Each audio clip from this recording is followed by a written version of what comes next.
फंसाया है, मारा है ये 3-3 थानों की पुलिस ने। जो ये मेन तो लमगांव पुलिस थी, और ये चंबा पुलिस वाले जो मेरे को गाड़ी में बिठा के लाए, जिन्होंने मेरे किडनैप किया और जो कोटी कॉलोनी पुलिस स्टेशन में ले गए। कोटी कॉलोनी पुलिस स्टेशन में जब ये मेरे को डंडे से मार रहे थे, तो इन्होंने जिन जिन पुलिस वालों को मैंने सस्पेंड करवाया और जिन जिन पुलिस वालों पर मैंने वीडियो बनाई थी, उनको कॉल करके मेरे चिल्लाने की आवाज सुना रहे थे, उनको पीट पीट के डंडे से।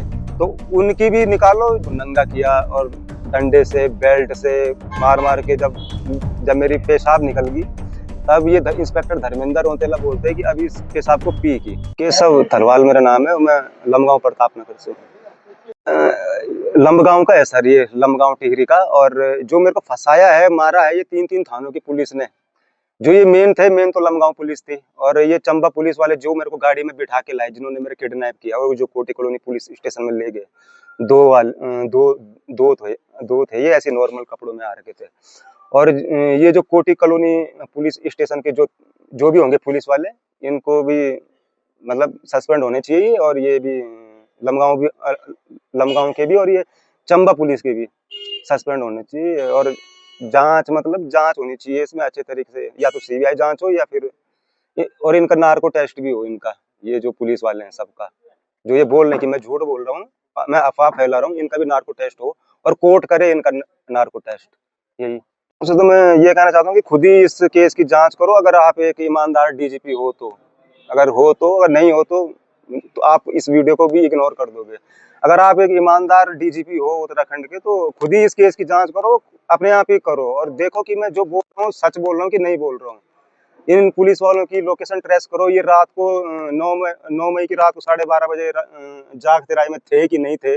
मेरे मोबाइल की लोकेशन देखो कि मेरा मोबाइल जो इन्होंने हॉटस्पॉट से कनेक्ट किया कोटी कॉलोनी पुलिस स्टेशन में, मेरे मोबाइल की लोकेशन निकालो और जांच करो अच्छे तरीके से। और इन पुलिस वालों की उसकी भी जांच करो, जो फोन आए थे जो कोटी कॉलोनी पुलिस स्टेशन में जब मेरे को डंडे से मार रहे थे, तो इन्होंने जिन जिन पुलिस वालों को मैंने सस्पेंड करवाया और जिन जिन पुलिस वालों पर मैंने वीडियो बनाई थी, उनको कॉल करके मेरे चिल्लाने की आवाज सुना रहे थे, उनको पीट पीट के डंडे से। तो उनकी भी निकालो, जो एक चौकी इंचार्ज जितेंद्र कुमार है, एक उधम सिंह नगर की चौकी इंचार्ज है नीमा बोरा। 9 मई की इनकी भी वो निकालो, सीडीआर निकालो और जांच करो। डीजीपी साहब, आप अगर हो जो ईमानदार, और मुख्यमंत्री भी अगर करना चाहते हैं कुछ तो कर सकते हैं। वैसे तो मेरे को उम्मीद तो है नहीं मुख्यमंत्री जी से, साफ और सीधी बात है, जो क्योंकि इतने सारे कांड होते हैं उत्तराखंड में, इग्नोर मार देते हैं हमारे मुख्यमंत्री जी। 9 मई को मैं मसूरी रोड पे जा रहा था घूमने। चंबा में काम करता था ना मैं, तो मसूरी रोड पे जा रहा था घूमने के लिए। तो 2 लोग आए पीछे से स्विफ्ट कार पे और गाड़ी के अंदर धकेलने लगे मेरे को। मैं चिल्लाया, मैंने कहा कौन है? ऊपर से एक छत के ऊपर से एक औरत ने भी देखा था, और फिर ये बोलने लगी तूने एसएसपी को शिकायत दे रखी और एसएसपी ने तेरे को मिलने के लिए बुला रखा। तो मैंने शिकायत दे ही रखी थी सच में, मैंने सोचा सच में बुलाया होगा इन्होंने। फिर ले गए मेरे को, कद्दू खाल तक ले गए मेरे को।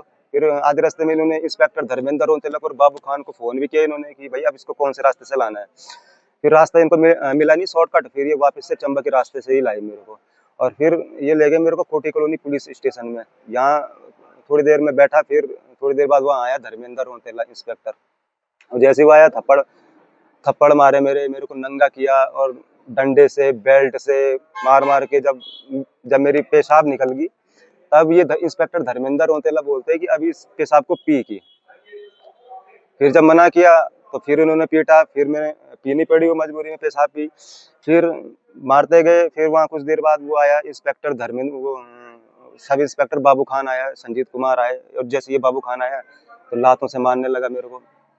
फिर वो सबके जितने भी पुलिस वाले थे वहाँ, इंस्पेक्टर धर्मेंद्र रोतेला बोले आप सबके जूते चाट गए। फिर सबके जूते चटवाए उसने मेरे से, जितने भी थे वहाँ कांस्टेबल, सब इंस्पेक्टर और इंस्पेक्टर, सबके मतलब जूते चटवाए उसने। फिर उसने बोला इंस्पेक्टर धर्मेंद्र ने आप तुम बाहर जाओगे। फिर सारे लोग बाहर गए। फिर उसने मेरे सर में पेशाब की, धर्मेंद्र रोतेला ने पेशाब की। तो तब फिर सब लोग मेरी पीठ उल्टा कर रखा था मेरे को। फिर मेरी पीठ पे सबने पाँव रखा और फिर पाँव उल्टा करके डंडे मारे। जब हाथ पाँव इतने मोटे मोटे सूज गए, फिर एक ने इधर से पकड़ा मेरे को, एक ने इधर से पकड़ा कि अब चल के इधर उधर चलवाया उन्होंने, इधर उधर बहुत देर तक। फिर तो प्यास लगी, मैंने पानी मांगा पीने के लिए, तो एक कांस्टेबल है शेखर गिलास में पानी लाया, तब ये इंस्पेक्टर धर्मेंद्र होते क्या बोलते हैं, इस गिलास को इधर लाके फिर उसने थूका उसमें, फिर मेरे को बोला कि अब पी की इसे, फिर उसने वो पानी पिलवाया मेरे को अपने थूक का। फिर हाथ में फ्रिज से उन्होंने बर्फ का गोला भी निकलवाया था, बर्फ का गोला भी पकड़वाया मेरे को, सर में जूते मारे, जूते चटवाए, पेशाब की, बहुत वो मतलब मारते गए। फिर ये ले गए मेरे को रात को 12:30 बजे जाग तिराहे में ले गए मेरे को, और जाग तिराहे में एक कांस्टेबल मेरा दाएं साइड बैठ रखा था, एक बाएं साइड बैठ रखा था। फिर ये उतरे बाबू खान और संजीत कुमार, और ये बाबू खान ब्लेड से अपने हाथ पे खरोच मारने लगा है। फिर इन्होंने मेरे को बाहर निकाला और मेरे हाथ में चाकू पकड़ा दिया इन्होंने एक। फिर मेरी वीडियो बनाने लगे। फिर ये जा रहे थे मेडिकल करवाने वहाँ नई टिहरी। जैसे ये जाग तिराहे से 2-4 किलोमीटर आगे गए तो इनको पता नहीं किसका फोन आया कि अभी का प्लान कैंसिल करो, अब सुबह का प्लान बनाना है। फिर ये मेरे को कोटी कॉलोनी पुलिस स्टेशन में वापस ले गए, फिर मारा इन्होंने मुझे। और इंस्टाग्राम अकाउंट वो तो देख ही रहे थे, ये मेरा पहले से फोन का पासवर्ड ले लिया था इन्होंने, मेरे से खुलवा लिया था। तो वो अकाउंट भी जो है जिसपे मैं वीडियो बनाता था वो भी उन्होंने डिलीट कर दिया, डिसेबल कर दिया उन्होंने। फिर पीटते गए वो मेरे को सुबह तक, फिर दोबारा ले गए मेरे को जाग तिराहे में। देखिए, जो केशव थलवाल हम पर आरोप लगा रहा है कि उसके साथ जो है मारपीट हुई है और अमानवीय व्यवहार किया गया है, ये सब निराधार असत्य है। उसके साथ कोई ऐसा व्यवहार नहीं हुआ है। उसकी जो तहरीर थी, केशव थलवाल ने 21 तारीख को सीएम पोर्टल पर अपनी एप्लीकेशन डाली थी और उसने ये आरोप लगाए थे कि मेरी बहन अपनी न्यूड वीडियो बनाकर लोगों को दे रही है। और जब केशव थलवाल से ये पूछा गया कि आपके पास कोई ऐसी एविडेंस है कि जिसमें आपकी बहन ऐसी न्यूड फोटो डाल रही है तो आप हमें दें। उनके द्वारा ऐसी कोई हमको ना तो कोई वीडियो दी गई, ना कोई ऐसा लिंक शेयर किया गया जिसमें कि कोई ऐसे फैक्ट आते। और उन्होंने जिस तहरीर में जिस व्यक्ति का नाम लिखा था वो उन्हीं का रिश्तेदार है कि मैंने उनके फ़ोन में ये वीडियो देखी। तो पुलिस ने उनके पास जाके भी जांच की, उनका फ़ोन चेक किया तो उनके पास कोई ऐसी वीडियो नहीं थी। और जिनका वो नाम ले रहे थे वो इनके रिश्तेदार हैं जो एक प्रकार से मूक बधिर हैं, बोल नहीं सकते और सुन नहीं सकते। फिर भी चेक किया। उसके बाद गाँव के आस पड़ोस से जानकारी करी और इनकी माँ ने, उर्मिला देवी जी ने, एक तहरीर थाने पे दी थी। और जब उसकी भी जांच की तो ये फैक्ट पाए गए थे कि 20 तारीख की रात को केशव थलवाल ने अपने घर में अपनी माताजी और अपनी बहन के साथ बहुत ज़्यादा मारपीट करी। और मारपीट करने के बाद वहाँ से सिलेंडर का पाइप खोला और बाहर से बंद करके अपने आप को वहाँ से चला गया। और जब उनकी माँ जो है और चिल्लाई तो आस पड़ोस के लोगों ने आकर जो है वो सिलेंडर बाहर फेंका और इन लोगों की जो है जान बचाई। उसके बाद उनकी माँ ने भी ये तहरीर थाने पर दी थी, इसमें जाँच की गई थी। और चूँकि उनकी माँ ने ये बार बार बोला कि एक बार मेरे बेटे को समझा दीजिए, अगर ये मानता है तो अच्छी बात है। हमने इसका प्रयास किया और इसके बेटे को बुलाया भी यहाँ पर केशव को। तो ये पहले तो आए नहीं, और जब आए तो इनका यही कहना था कि मेरी बहन के खिलाफ सिर्फ पुलिस मुकदमा लिखे। और हमने इनसे कहा कि कोई ऐसी एविडेंस है दीजिए, तो इनके द्वारा कोई एविडेंस नहीं दी गई। इवन ये बात प्रकाश में आई कि ये अपनी बहन को आज से नहीं, बहुत पहले से इसलिए मार रहा है कि 2020 में इनकी बहन की कोई वीडियो किसी ने वायरल की थी, उस संबंध में थाने पर मुकदमा पंजीकृत हुआ था, वो लड़का जेल गया था। और तब से ये अपनी बहन से इस प्रकार की रंजिश रखता है।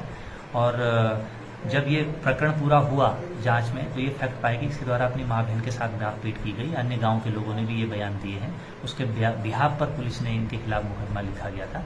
और मुकदमा लिखने के बाद जो है केशव काफ़ी एग्रेसिव हो गए और हमारी फैमिली के खिलाफ, अन्य दरोगा लोगों के खिलाफ और उच्च अधिकारियों के खिलाफ अनाप शनाप बातें बोलना और बिना सत्यता जाने जो है मनगढ़ंत आरोप लगाते हुए आरोप लगाना, इस प्रकार की इनके द्वारा वीडियो बनाई जा रही थी। और जब इनको हमने यहाँ पर 41 का नोटिस शामिल करने के लिए बुलाया तो ये उपस्थित नहीं आए।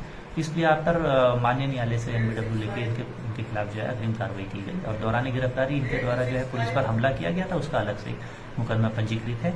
और उसके बाद इसको हम पुलिस द्वारा जो है जेल अरेस्ट करके जेल भेजा गया। देन अब ये आरोप लगा रहे कि मेरे साथ जो है पुलिस ने अमानवीय व्यवहार किया, मारपीट करी। तो पुलिस ने इनका अरेस्टिंग से पहले एक मेडिकल प्रोसीजर होता है वो किया।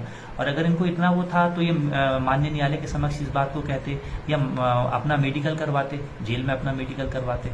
तो इनके द्वारा ऐसा कुछ नहीं किया गया। अब चूंकि ये बाहर आ गए हैं और भी फिर से इसी प्रकार के आरोप प्रत्यारोप लगा रहे हैं कि मेरे साथ मारपीट करी और अमानवीय व्यवहार किया।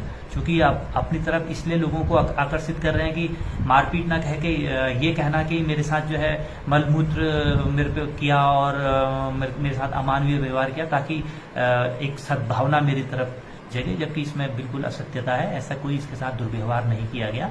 और जब इनके बारे में केस स्टडी करी गई तो यह आज से नहीं, लगभग 2020 से ऐसी वीडियो बना रहे हैं। पुलिस विभाग के अलावा अन्य विभाग के अधिकारी कर्मचारियों को भी इनके द्वारा इसी प्रकार से एक वीडियो बनाकर उनको प्रताड़ित किया जा रहा है।